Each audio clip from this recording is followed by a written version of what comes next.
Metro rail கட்டணத்தை மிக அதிகமாக உயர்த்தியிருப்பது பெங்களூருவில் பெரிய சர்ச்சையை ஏற்படுத்தியுள்ளது. கட்டண நிர்ணய குழு அளித்த பரிந்துரைகளின் அடிப்படையில் பெங்களூரு மெட்ரோ ரயில் நிர்வாகம் பயண கட்டணத்தை உயர்த்தி பிப்ரவரி 9 முதல் நடைமுறைக்கு கொண்டு வந்தது. இதன் மூலம் 70% முதல் 100% வரை கட்டணம் உயர்ந்துள்ளதாக பயணிகள் குற்றம் சாட்டினார்கள். இதற்கு முன்பு 18 ரூபாய் கட்டணம் செலுத்த வேண்டியிருந்த பயணத்துக்கு தற்போது 40 ரூபாயும், இதற்கு முன்பு 22 ரூபாய் கட்டணம் செலுத்தியவர்கள் தற்போது 50 ரூபாயும் கட்டணம் செலுத்த வேண்டியிருப்பதாக கட்டண உயர்வுக்கு கடும் கண்டனம் தெரிவித்தார்கள். சமூக வலைதளத்தில் பலரும் பதிவுகள் எழுதினார்கள்.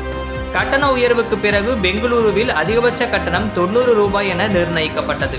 இதன் மூலம் இந்தியாவிலேயே அதிக கட்டணத்தை வசூலிக்கும் மெட்ரோவாக பெங்களூரு மெட்ரோ ரயில் நிர்வாகம் மாறியது.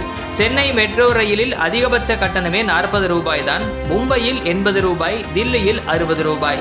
பெங்களூரு மெட்ரோ ரயில் முதற்கட்ட மற்றும் இரண்டாவது கட்ட திட்டங்களுக்கான கடன் வட்டி அடுத்த 4 வருடங்களுக்கு 2700 கோடி ரூபாய் வரை செலுத்த வேண்டியிருப்பதால் இந்த கட்டண உயர்வு தவிர்க்க முடியாதது என்று பெங்களூரு மெட்ரோ ரயில் நிர்வாகத்தின் நிர்வாக இயக்குனர் மகேஸ்வர் ராவ் விளக்கமளித்தார். மேலும் 2017க்கு பிறகு தற்போதுதான் கட்டணம் உயர்த்தப்பட்டுள்ளது என்று மெட்ரோ ரயில் நிர்வாகம் தரப்பில் கூறப்பட்டது. கட்டண உயர்வுக்கு பெங்களூரு மக்கள் கடும் எதிர்ப்பு தெரிவித்ததுடன் அதில் பயணம் செய்வதையும் தவிர்க்க ஆரம்பித்தார்கள். விளைவு மெட்ரோவில் பயணிக்கும் மக்களின் எண்ணிக்கை பெரும் சரிவை கண்டது. வழக்கமாக பெங்களூருவில் நாளொன்றுக்கு சராசரியாக 9 லட்சம் பயணிகள் மெட்ரோ ரயில் சேவையை பயன்படுத்துவார்கள். கட்டண உயர்வை தொடர்ந்து அடுத்தடுத்த நாள்களில் பிப்ரவரி 9 முதல் பிப்ரவரி 12 வரை 11.63% பயணிகள் மெட்ரோ பயணத்தை கைவிட்டார்கள். கடந்த ஞாயிறு திங்களில் தினமும் 1 லட்சம் பயணிகள் மெட்ரோ ரயில் நிலையம் பக்கமே வரவில்லை. எனினும் வழக்கமாக ஒரு நாளைக்கு ரூபாய் 2 கோடி வருமானம் ஈட்டும் பெங்களூரு மெட்ரோ ரயில் நிர்வாகம் கட்டண உயர்வுக்கு பிறகு ஒரு நாளைக்கு ரூபாய் 3 கோடி வருமானத்தை ஈட்டியது.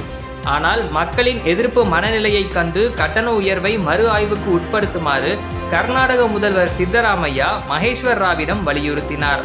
இதன் அடிப்படையில் பெங்களூரு மெட்ரோ ரயில் நிர்வாகம் கட்டண உயர்வில் மாற்றம் கொண்டு வந்துள்ளது. ஏற்கனவே முன்மொழிந்த 100% கட்டண உயர்வுக்கு பதில் அதிகபட்ச கட்டண உயர்வு 71.43% நிர்ணயிக்கப்பட்டுள்ளது. இதனால் 15% முதல் 30% வரை கட்டண குறைப்பை செய்தது மெட்ரோ ரயில் நிர்வாகம். இருந்தபோதிலும் குறைந்தபட்ச கட்டணம் 10 ரூபாய், அதிகபட்ச கட்டணம் 90 ரூபாய் என்பதில் எந்த மாற்றமும் இல்லை. இந்த கட்டண மாற்றம் வெள்ளிக்கிழமை முதல் நடைமுறைக்கு வந்துள்ளது. இந்த கட்டண குறைப்பும் பெங்களூரு வாசிகளிடத்தில் பெரிய மகிழ்ச்சியை தரவில்லை. இதற்கு எதிராகவும் போராட்டங்களை தொடங்கியுள்ளார்கள்.